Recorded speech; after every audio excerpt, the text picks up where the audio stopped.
السلام عليكم ورحمه الله تعالى وبركاته. كي دايرين؟ لاباس عليكم؟ كنتمنى ان شاء الله تكونوا بالف خير وانتم كتشاهدوا هذا الفيديو ديال اليوم. مرحبا بكم في قناه شيوات ام حسن. اليوم البنات بغيت ندير واحد الصوبه اللي كتجي رائعه وزوينه بزاف لهذا البرد هذا، مع فيها الكرافس. يعني غنديرها بالحوت. بالنسبه للمقادير اللي عندي فيها البنات راهم ساهلين موجودين يعني في كل بيت، وزوينه كتجي زوينه بزاف مع رمضان قرب تبارك الله. يعني غادي تجي زوينه هكا في رمضان وتعطيكم يعني الطاقه الجسد ديالكم. عندي هنايا البنات واحد الجزره كبيره قطعتها بهذا الشكل هذا، صغيره مكعبات صغار. واحد البطاطا متوسطه قطعتها كذلك. حكيت واحد البصله صغيره حكيتها في الحكاكه غليظه شويه. واحد الفص ديال الثومه، ضروري الثومه ما تكثروش الثومه، فص واحد فقط البنات. عندي هنايا الكرافس كيعطي واحد المذاق لهاد السوبه البنات رائعه في هذا البرد. وعندي هنا واحد المعالقه كبيره ديال الزيت نباتيه، معلقه ونص ديال الزيت نباتيه، لا اقل ولا اكثر البنات، باش ما تجيناش هكا ميدمه، ما فيها لا عطريه لا حتى شي حاجه، صحيه 100%. عندي هنايا معلقه ديال طماطم مركزه، عفوا الا غلطت شي حاجه راني مريضه بعد عليكم، ضربني هذا البرد، على داكشي درت هاد الصوبه هذه. ملي كنشربها يعني الدار ديالي كتسخن عليا وما كنبقاش نكح والعطسه ما كتجينيش بزاف. معلقه صغيره. هنايا عندي الكروفيطه البنات. بالنسبه باش غادي نرويو هاد الصوبه ديالنا، انا درت هنايا واحد الراس ديال الحوته كان عندي هنايا في الثلج، يعني انا خليته خصوصا لهاد السوبه هذه. ودرت هنايا داك الخش ديال الكروفيط اللي قشرته، ودرت هنا الماء تقريبا واحد 2 لتر الماء، خليتهم كيغليو. دابا غادي نصفيهم، غادي ندوزو نقليو هاد المكونات كاملين. وانتم معايا البنات تبعوا هاد الحاس هذا كيجي رائع، ونتمنى ان شاء الله تتبعوه حتى الاخير باش تنجح معكم الوصفه. هنايا البنات درت المكونات ديالي كاملين، نشحروا. غادي ندير غير واحد شويه د الملح ماشي كثر، لان غادي ندير التنور كما كتشوفوا، غير واحد شويه صافي.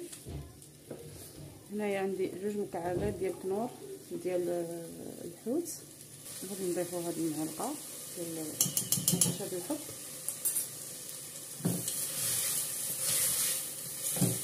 كتخليو هاد المكونات كاملين.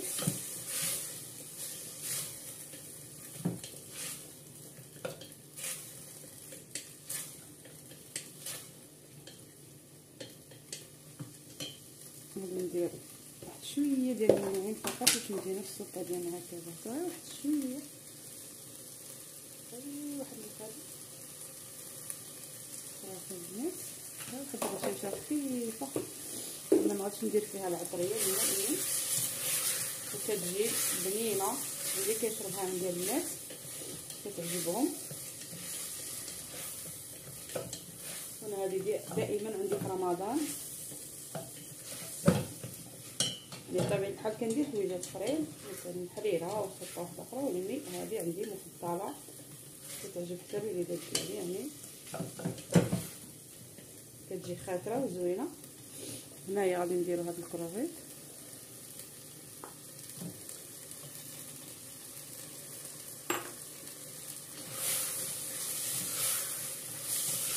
الريحه طالعه البنات كتشهي الصراحه. الكرافس مع الحوت كيجي رائع مع هذا البرد هذا. الصراحه الكرافس كيسخن. غادي ندير هاد المكعب ديال التنور، غادي ندير واحد دابا وواحد حتى نزيد واحد المكون اخر. غادي نضيف الثاني صافي. انا غادي نصفي هادشي بالماء هذا، غادي نصفيه بحال هكذا.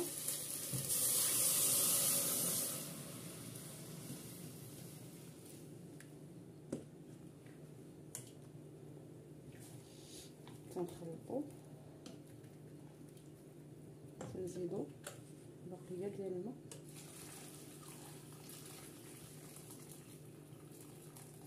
تتعمر لينا الطنجره. شوفوا هذا صافي غادي نلوحوه. كنديو غير داك التنسيمه ديال الحوت وصافي.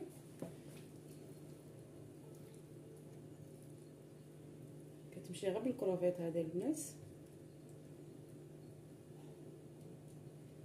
ديروا فيها غير كميه صغيره كتعطيكم يعني واحد اللذه زوينه بزاف.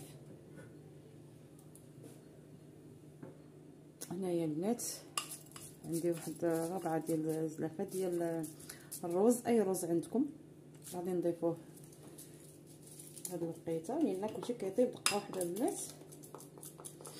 قلت لكم ساهله غير كتوجد. هذا حتى نزيد عليه شويه د الماء نلصق ليا في الزلافه. غادي نزيد هذاك الكنور الثاني صافي كنقصوا ليها. الخليطه بحال هكذا ما كديرش حتى الزيت بزاف كما قلت لكم، معلقه ونص فقط.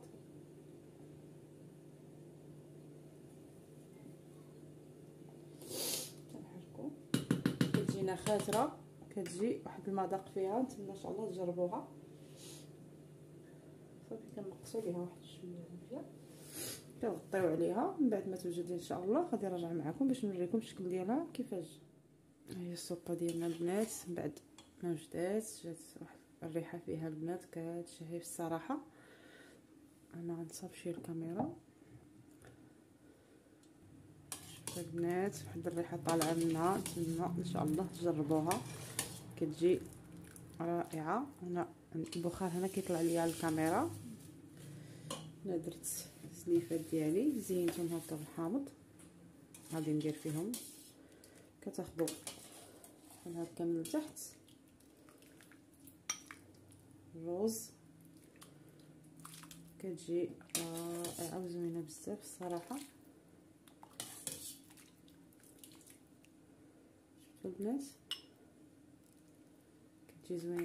نتمنى ان شاء الله تجربوها في هذا البرد هذا. وهي هي السلطه ديالنا كما كتشوفوا. قدمتها معها شويه ديال التمر والحامض كيعطيها واحد المذاق اللي هو زوين.